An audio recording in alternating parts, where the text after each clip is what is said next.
Guys, welcome back to my channel. और आज की वीडियो में गाइस हम लोग डिस्कस करने वाले हैं AS14 अमलगमेशन मतलब शादी। गाइस शादी करने के शौकीन हो गए आप लोग, ठीक है। और शादी और अमलगमेशन में ज़्यादा कोई फ़र्क नहीं रहता, जिसमें हम और तुम एक हो जाते हैं, उसको कहते हैं हम अमलगमेशन। क्लियर। तो आज देखने वाले कि इस प्यारे से बंधन का अकाउंटिंग कैसे किया जाए, ठीक है गाइस। तो चलो देखते हैं। फर्स्ट ऑफ ऑल मैं आपको समझाना पाऊंगी कि क्या ज़रूरत थी शादी करने की, आखिर ज़रूरत क्या थी। तो ज़रूरत ये थी कि हमें पता नहीं था कि कैसे अकाउंटिंग करते हैं, इसीलिए।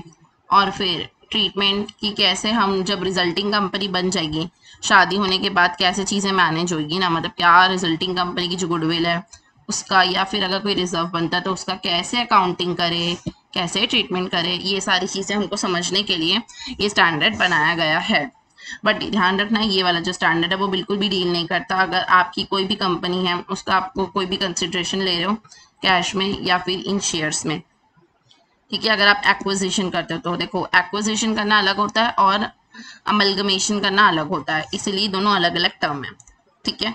तो एक्विजिशन इसके अंदर कवर्ड नहीं है। तो गाइस देखते हैं कितने टाइप के अमलगमेशन होते हैं। एक तो मर्जर होता है और एक परचेज होता है, ठीक है। तो दोनों को अब डिटेल में देखते हैं।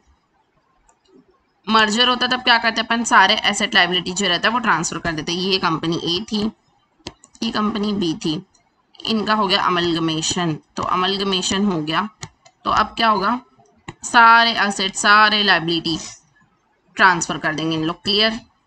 Share holder not less than 90% of face value of equity share of transfer company.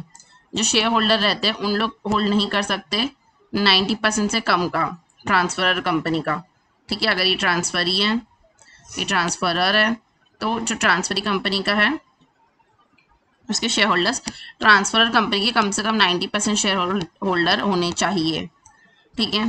Consideration जो रहेगा वो डिस्चार्ज होना चाहिए इक्विटी शेयर्स के बदले में ही होना चाहिए। ये अपना मतलब ये क्या करेगी, अपने एसेट्स लाइबिलिटी, मतलब जो ट्रांसफ़र होता है उस समय अपन ऐसे करते हैं ना कि एक जन एसेट लाइबिलिटी देगा, है ना, और एक जन क्या देगा, उसके बदले में अपन को कुछ तो मिलेगा ना, तो उसकी जगह अपन को इक्विटी शेयर्स मिलेंगे। क्लियर। इक्विटी शेयर के बदले में एसेट लाइबिलिटी मिलेगा, ठीक है। तब होगा अमलगमेशन, ठीक है। अब बिजनेस जो रहेगा ट्रांसफर कंपनी का वो इंडिट कैरी ऑन होना चाहिए, चलते रहना चाहिए, क्योंकि अब तो हमारे पास एसेट लाइबिलिटी आ चुकी है दूसरी कंपनी की भी। तब अपन क्या करेंगे, सारे एसेट अपना प्लस उनका मिलाकर अपन बिजनेस को चालू करेंगे, ऐसे नहीं कि बंद कर दिए। कोई भी एडजस्टमेंट नहीं करेंगे बुक वैल्यूज़ में एसेट लाइबिलिटी का, ठीक है। बुक वैल्यू पे नहीं होना चाहिए। आई होप यहाँ तक क्लियर हुआ होगा। अब दो मेथड है जो अपन फॉलो करते हैं, एक होता है पूलिंग ऑफ इंटरेस्ट मेथड और एक होता है परचेज मेथड। तो अपन ये दोनों को डिस्कस करेंगे अभी डिटेल में। इसमें अपना जो भी एसेट और लाइबिलिटी रहेगा, जो भी रिजर्व रहेगा, उसको हम लोग एग्जिस्टिंग कैरिंग अमाउंट में ही रिकॉर्ड करेंगे। जो पहले से एग्जिस्टिंग कैरिंग अमाउंट था ना, उस पर ही रिकॉर्ड करेंगे। फिर क्या करेंगे, हमारी जो अकाउंटिंग पॉलिसीज रहती है उसको अपन को यूनिफॉर्म तरीके से सेट करना है, ठीक है। उसमें जो भी डिफरेंसेस आएंगे, जैसे कि जो अपन इशू किए थे और जो हमारे पास पहले से था, उनमें डिफरेंस तो होगा ना, तो जो डिफरेंस है उसको अपन एडजस्ट करेंगे by reserve. Clear. I hope यहाँ तक समझ में आएगा। अब नेक्स्ट मेथड देखते हैं। परचेज मेथड में क्या करते हैं, परचेज मेथड में असेट्स लायबिलिटी जो रहेगा उसको रिकॉर्ड करेंगे, या तो फिर हमारे पास ऑप्शन है यहाँ पर, आइदर यहाँ तो कैरिंग अमाउंट में कर सकते हैं या तो फिर अपन फेयर वैल्यू में भी कर सकते हैं, as per hour choice. Fair value या फिर कैरिंग अमाउंट कैसे भी कर सकते हैं, ठीक।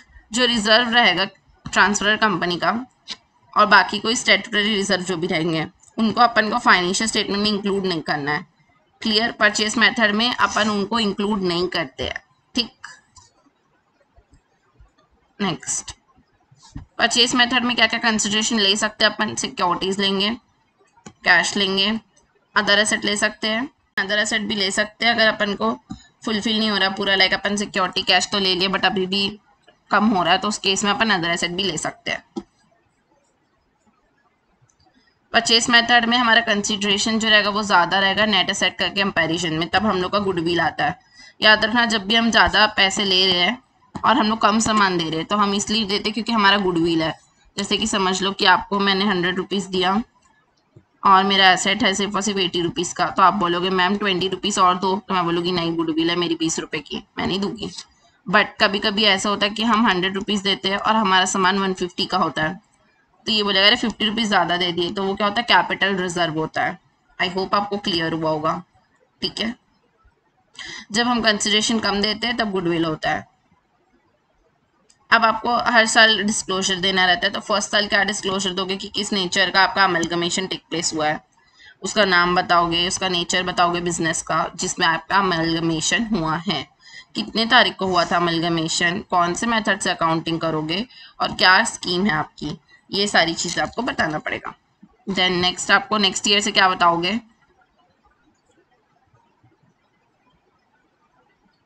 नेक्स्ट ईयर से आप ये बताओगे कि जो पूलिंग ऑफ इंटरेस्ट मेथड था अगर आप वो फॉलो किए हो तो उसका description and number of shares बताओगे, कितने अमाउंट का डिफरेंस आ रहा था आपका।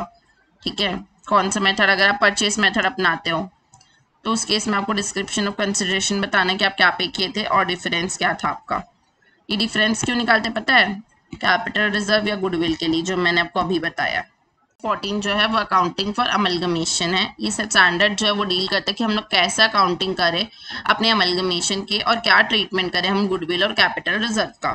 ठीक है, कब अराइज होते हैं मैंने आपको बताया ना, कंसिडरेशन जब ज़्यादा देते हैं अपन तो कैपिटल रिजर्व होता है और कंसिडरेशन जब कम देते हैं तब गुडविल होता है। क्लियर, ये कहाँ पर डील नहीं करता, जो कि मैंने आपको बताया था, जब परचेज करते एक कंपनी दूसरे कंपनी को होल या पार्ट को कैश कंसिडरेशन में या फिर इशू करके सिक्योरिटी, मतलब सिक्योरिटी के अलावा जब करते हैं तब। ठीक है, तो ये वहाँ पर डील नहीं करता, मैंने आपको बताया था। ठीक है, फिर परचेज कंसिडरेशन जो रहता है वो मैंने आपको बताया है कि परचेज करते हैं अपन बिजनेस ऑफ ट्रांसफरर कंपनी करते हैं और ट्रांसफरी कंपनी जो रहती है वो क्या करती है, वो शेयर लेती है और बिजनेस को कंटिन्यू करती है। दो मेथड अपन डिस्कस किए थे, मर्जर मेथड और परचेज मेथड। ठीक है, मर्जर मेथड में क्या होता है, जो ट्रांसफरर कंपनी का उसका बिजनेस चलते रहता है, एसेट लायबिलिटी जो रहता है उसको मिल जाती है। 90% ऑफ शेयर होल्डर वाली बात की तो अपन वही सेम है, कंसिडरेशन पे करते इक्विटी शेयर्स में और कोई भी एडजस्टमेंट बुक एंट्री में नहीं होती है। ये थे पूलिंग और परचेज मेथड, ये अपन डिस्कस कर चुके तो मैं फिर से डिस्कस नहीं करूँगी, सेम चीज़ें हैं। ठीक है, डिस्क्लोजर भी अपन बताई थी मैं आपको कि नेम होगा, डेट होगा, मेथड होगा, पर्टिकुलर्स होगा स्कीम का। पोलिंग वाले में आपको डिस्क्रिप्शन और डिफरेंस दे रहे हैं, इसमें भी डिस्क्रिप्शन और डिटेल देना है, कंसिडरेशन और डिफरेंस। ठीक है, अब अपन एक क्वेश्चन देखते हैं तो ज़्यादा अच्छे से क्लियर होगा, आपको मज़ा आएगा। चलो क्वेश्चन सॉल्व करते हैं। एक्स लिमिटेड जो है वो शेयर कैपिटल 20 लाख का रखा हुआ है, क्लियर। वाई लिमिटेड जो है उसके पास 30 लाख के शेयर्स है, तो अपन लिख लेते हैं एक्स का है 20 लाख और वाई का है 30 lakh. Z limited was form to over the business of X and Y. अब बोल रहे ये दोनों को हम मिलाकर 25 लाख में और 28 लाख में 28 लाख में हम लोग ले लेंगे। कौन लेगा, Z लिमिटेड बोल रहा है मैं लूंगा करके, क्लियर। तो ये क्या हुआ, अमलगमेशन। ठीक है, अब assets and liability carrying amount में ले लिया गया, तो अपन को गुडविल और कैपिटल रिजर्व निकालना है। बहुत आसान है। अब आपको सोचना है, कैसे सोचोगे, देखो कोई सामान 20 लाख का था, उसकी जगह आपको 25 मिल रहा है, मतलब ज़्यादा मिल रहा है, कितना 5 लाख। क्यों मिल रहा है, क्योंकि गुडविल है। कोई सामान 30 लाख का था, बस 28 मिल रहा है, इतना कम क्यों मिल रहा है, क्योंकि कैपिटल रिजर्व होगा। आई होप आपको समझ में आया होगा और हमारा आंसर भी मैच हो रहा होगा। लेट्स सी, 25 मिला 20 की जगह, 5 लाख एक्सेस मिला, ये गुडविल होगा, गलत लिखा है। ठीक है, आई होप गाइज आपको क्लियर होगा कि प्रिंटिंग मिस्टेक को सुधार लेना है। यहाँ पे गुडविल होगा, जब ज़्यादा मिलता है तब गुडविल होता है और जब कम होता है तब कैपिटल रिजर्व होता है। लॉजिक वगैरह भी मैंने आपको बता दिया है।